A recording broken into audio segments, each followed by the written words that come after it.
नमस्कार दोस्तों, मैं हूं आपका दोस्त विनोद राठौड़ और मैं आने जा रहा हूं 15 अगस्त 2022। जी हां, 75वीं सालगिरह आजादी की आपसे मुलाकात करने, आपसे बात करने के लिए शुक्रिया हमारे द लीडर हिंदी वालों का, जिन्होंने ये मौका मुझे दिया है। हम द लीडर पब्लिकेशन के बहुत ममनून हैं कि उन्होंने हमें आज़ादी की 75th सालगिरह पे बरेली आने के लिए मधु किया है।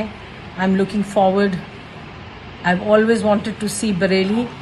दोस्तों, मैं हूं इस्माइल दरबार। मेरे लिए आज़ादी की 75वीं सालगिरह बहुत ख़ास होने जा रही है। द लीडर हिंदी ने इस अहम दिन को बरेली वालों के बीच रहकर गुजारने का मौका दिया है।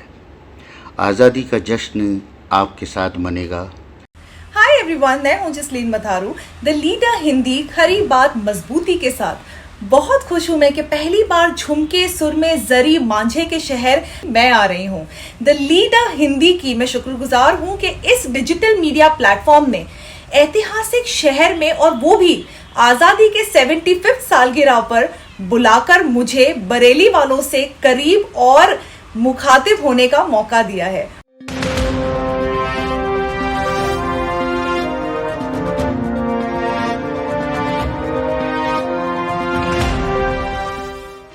राष्ट्रपति का देश के नाम पहला संबोधन। कब राष्ट्रपति मुर्मू देश से रूबरू होंगी, बताएंगे आगे। स्वतंत्रता दिवस के मौके पर सरकार का एक अहम फैसला, इस पर भी बात करेंगे। इसके अलावा अन्य महत्वपूर्ण खबरों पर भी बात करेंगे। नमस्कार, मेरा नाम है मेघा और आप देख रहे हैं द लीडर हिंदी। अब खबरें विस्तार से। राष्ट्रपति द्रौपदी मुर्मू स्वतंत्रता दिवस के एक दिन पहले यानी 14 अगस्त की शाम 7 बजे राष्ट्र को संबोधित करेंगी। राष्ट्रपति के तौर पर राष्ट्र के नाम ये उनका पहला संबोधन होगा। मुर्मू ने 25 जुलाई को देश के 15वें राष्ट्रपति पद के रूप में शपथ ली थी।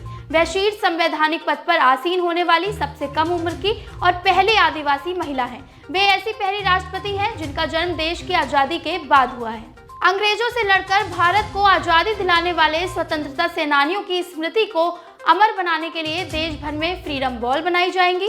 आजादी के 75 वर्ष पूरे होने पर देश के 75 शहरों में बनाई जाने वाली इन फ्रीडम वॉल पर स्वतंत्रता सेनानियों के नाम लिखे जाएंगे।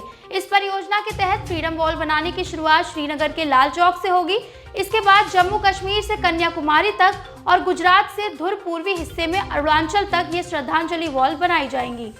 स्वतंत्रता दिवस से एक दिन पहले दिल्ली में 2 बांग्लादेशी गिरफ्तार हुए हैं। उनके पास से 1 दर्जन पासपोर्ट और बांग्लादेश के स्टैम्प भी मिले हैं। दिल्ली पुलिस ने पालम इलाके से 2 बांग्लादेशी नागरिकों को पकड़ा है। पुलिस ने इनके पास से कई पासपोर्ट और बांग्लादेश के मंत्रालयों के 10 नकली स्टैम्प बरामद किए हैं। डीसीपी द्वारका एम वर्धन ने बताया कि 75वें स्वतंत्रता दिवस से ठीक एक दिन पहले इन दोनों के पास से लगभग 1 दर्जन पासपोर्ट जब्त किए गए हैं। पकड़े गए लोगों के नाम मोहम्मद मुस्तफा और मोहम्मद हुसैन हैं। पंजाब पुलिस ने दिल्ली पुलिस की मदद से पाक ISI समर्थित आतंकी मॉड्यूल का भंडाफोड़ किया है। कनाडा स्थित अर्शडल्ला और ऑस्ट्रेलिया स्थित गुरजंत सिंह से जुड़े 4 मॉड्यूल सदस्य गिरफ्तार हुए हैं। डीजीपी पंजाब पुलिस के मुताबिक इनके पास से 3 हथगोले, 1 LED, 2 9mm पिस्तौल और 40 जिंदा कारतूस भी बरामद किए गए हैं। RSS प्रमुख मोहन भागवत नागपुर में उत्कृष्ट भारत कार्यक्रम में शामिल हुए। इस कार्यक्रम में उन्होंने कहा, हम अलग दिख सकते हैं, हम अलग अलग चीजें खा सकते हैं, लेकिन अस्तित्व में एकता है। आगे बढ़ना कुछ ऐसा है कि दुनिया भारत से सीख सके।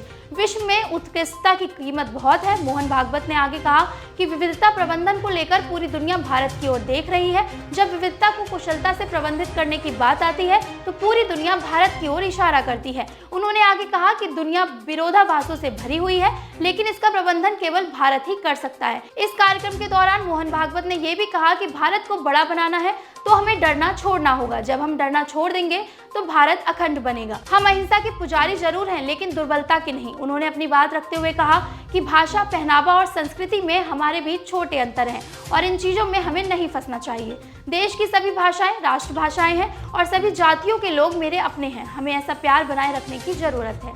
उत्तरकाशी में आजादी के अमृत महोत्सव के उपलक्ष्य में हर घर तिरंगा अभियान में लोगों में भारी उत्साह है। देश की आन बान शान और स्वाभिमान का प्रतीक राष्ट्रीय ध्वज को पूरे देश में लहराया जा रहा है। प्रदेश में कोई घर झंडा फहराने से वंचित न हो, इसके लिए शहरी विकास और आवास मंत्रालय ने समस्त नगर निकायों में 7.5 लाख झंडों का बंदोबस्त किया है। उत्तरकाशी पहुंचे वित्त, शहरी विकास और जिला प्रभारी मंत्री डॉक्टर प्रेमचंद अग्रवाल ने नगर निकाय क्षेत्र में तिरंगा यात्रा पर बयान दिया है। मंत्री ने कहा कि प्रधानमंत्री के आग्रह पर पूरे देश में लोग राष्ट्र के गौरव और स्वाभिमान का प्रतीक राष्ट्रीय ध्वज को पूरे सम्मान के साथ अपने गांव और घरों में फहरा रहे हैं। प्रदेश की जनता में भारी उत्साह देखने को मिल रहा है। मंत्री ने अपील करते हुए कहा कि देश की आन बान शान और गौरव का प्रतीक तिरंगे को जिस सम्मान के साथ देश और प्रदेशवासी अपने घरों में लगा रहे हैं, उसी सम्मान के साथ आजादी के जश्न के बाद 16 अगस्त को उतार कर सुरक्षित रखें। इससे हमारे राष्ट्रीय ध्वज की गरिमा को जरा भी ठेस ना पहुंचने पाए। भारत के दूसरे विभाजन विभीषिका स्मृति दिवस के मौके पर भाजपा ने कांग्रेस पार्टी पर निशाना साधते हुए एक वीडियो पोस्ट किया है, जिसमें भाजपा ने 1947 की घटनाओं पर अपना वर्जन दिखाया है। 7 मिनट के इस वीडियो में भारत के बंटवारे के लिए जवाहरलाल नेहरू को जिम्मेदार बताया गया है। मोहम्मद अली जिन्ना के नेतृत्व वाली मुस्लिम लीग की पाकिस्तान बनाने की मांग के आगे नेहरू को झुकने के लिए जिम्मेदार ठहराया गया है। कांग्रेस ने इस वीडियो पर पलटवार किया है। कांग्रेस के महासचिव जयराम रमेश ने कहा कि 14 अगस्त को विभाजन विभीषिका स्मृति दिवस के रूप में मनाने के पीछे प्रधानमंत्री की वास्तविक मंशा सबसे दर्दनाक ऐतिहासिक घटनाओं को अपने राजनीतिक लाभ के लिए इस्तेमाल करना है। साथ ही उन्होंने कहा, देश को बांटने के लिए आधुनिक दौर के सावरकर और जिन्ना का प्रयास आज भी जारी है। इंडियन शेयर मार्केट के बिग बुल कहे जाने वाले राकेश झुनझुनवाला का आज सुबह निधन हो गया। उन्होंने मुंबई के ब्रीच कैंडी अस्पताल में सुबह 6:45 पर अंतिम सांस ली। वे 62 साल के थे। उनकी अंतिम यात्रा आज शाम 5:30 बजे मालावर हिल क्लब के पीछे इल प्लाजो से निकाली जाएगी। अंतिम संस्कार मालाबार हिल में बाणगंगा क्रिमेटोरियम में होगा। बेहद कामयाब इन्वेस्टर राकेश झुनझुनवाला ने 1985 में 5,000 रुपए से कारोबार की शुरुआत की थी। अगले 37 साल यानी 2022 तक उनका बिजनेस एम्पायर 5.8 अरब डॉलर पर पहुंच गया। झुनझुनवाला ने पिछले हफ्ते ही अकाशा एयरलाइन के साथ एविएशन सेक्टर में भी एंट्री ली थी। झुनझुनवाला एक समय में स्टॉक मार्केट में बियर थे यानी मदड़िए। उन्होंने 1992 में हर्षद मेहता घोटाले का खुलासा होने पर शॉर्ट सेलिंग के जरिए बड़ा मुनाफा कमाया था। उनके निधन पर प्रधानमंत्री नरेंद्र मोदी ने भी ट्वीट किया है। उन्होंने कहा, राकेश झुनझुनवाला जिंदा दिल, मजाकिया और दूरदृष्टि वाले इंसान थे। वे भारत की प्रगति को लेकर बेहद उत्साहित रहते थे। उनका जाना बेहद दुखद है। मेरी संवेदनाएं उनके परिवार के साथ हैं। वहीं गौतम अडानी ने लिखा, झुनझुनवाला ने लोगों का निवेश में विश्वास बढ़ाया था। पूरा देश उन्हें याद करेगा, कोई उन्हें भूल नहीं पाएगा। कॉमेडियन राजू श्रीवास्तव अस्पताल में भर्ती है। इसी बीच पॉपुलर सिंगर कैलाश खेर ने अपने इंस्टाग्राम अकाउंट पर एक वीडियो शेयर किया है। वीडियो में सिंगर ने उनके फैंस और सभी लोगों से राजू श्रीवास्तव की जल्द रिकवरी के लिए अपील की है। साथ ही उन्होंने अफवाहें न फैलाने का भी अनुरोध किया है। वीडियो में सिंगर ने बताया कि उन्होंने राजू के लिए 21 संतों द्वारा महामृत्युंजय मंत्र का जाप रखा है। वीडियो शेयर करते हुए उन्होंने कैप्शन में लिखा, प्रार्थनाओं में वो शक्ति है कि परमेश्वर भी पुकार सुनते हैं। असंख्य कोटि मन जीतने वाले, सबको हंसाने वाले कलाकार राजू श्रीवास्तव जी हृदयाघात से पीड़ित है। झूठी खबरें ना फैलने दें, अफवाहों से बचें। आप सब प्रार्थना करें। ऐसे समय में परिवार को और चिंतित ना होने दें। सविनय निवेदन, ओम। बता दें, कॉमेडियन राजू श्रीवास्तव को 10 अगस्त को हार्ट अटैक आया था, जिसके तुरंत बाद उन्हें दिल्ली एम्स में एडमिट कराया गया। राजू की हालत फिलहाल क्रिटिकल है और वे वेंटिलेटर पर हैं। नमस्कार, मैं हूं कैलाश खेर और भारत और विश्व, मैं आपसे निवेदन करता हूं कि राजू श्रीवास्तव हमारे पारिवारिक मित्र हैं, भाई हैं बड़े, और उनको अभी विपदा आई है और हेल्थ का कुछ विघटन हुआ है जिससे वो हॉस्पिटलाइज्ड हैं। बहुत लोग एक रूमर्स फैला रहे हैं कि वो गुजर गए हैं, he is no more. Please ये करने की बजाय यदि इस वक्त आप लोग सभी संवेदनाओं के साथ उनके लिए प्रार्थनाएं करें, और प्रार्थनाओं में बहुत शक्ति होती है। हम स्वयं अपने स्तर पर 21 तपस्वियों से महामृत्युंजय जाप करा रहे हैं उनके लिए। क्यों? क्योंकि वो एक ऐसी व्यक्तित्व हैं, एक ऐसी पर्सनालिटी हैं जिन्होंने सामान्य पृष्ठभूमि से आकर और अपना असामान्य अचीवमेंट की है, और ऐसे मनुष्यों के लिए समाज में बहुत इज्जत और आदर होता है। उनके लिए अब इस विपदा की घड़ी में सबसे बड़ी शक्ति होगी आपकी प्रार्थनाएं। तो आप जरा ये करिए, रूमर्स ना फैलाइए, प्रार्थनाएं कीजिए। नमस्कार। संस्कृत और हिंदी के बाद सत्यनारायण कथा अब अंग्रेजी में भी होने लगी है। जी हाँ, सोशल मीडिया पर इन दिनों एक वीडियो वायरल हो रहा है जिसमें सत्यनारायण कथा अंग्रेजी में होते देखा जा सकता है। वीडियो में पंडित जी अंग्रेजी में कथा सुनाते नजर आ रहे हैं। घर वाले वहीं बैठकर कथा सुन रहे हैं, जिसमें पुरुष, महिलाएं और बच्चे भी शामिल हैं।